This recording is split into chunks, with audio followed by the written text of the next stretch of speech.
In front of me is POCO F4, and let me show you how to change ringtone on this device.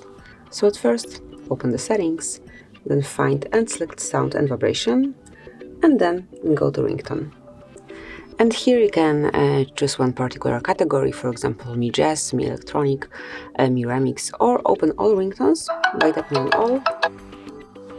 Just click on it one more time. And now you can reach the list of whole ringtones.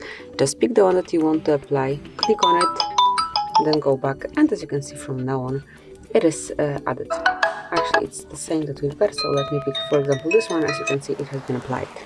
So that would be all. This is it. Thank you for watching. Please subscribe our channel and leave the thumbs up.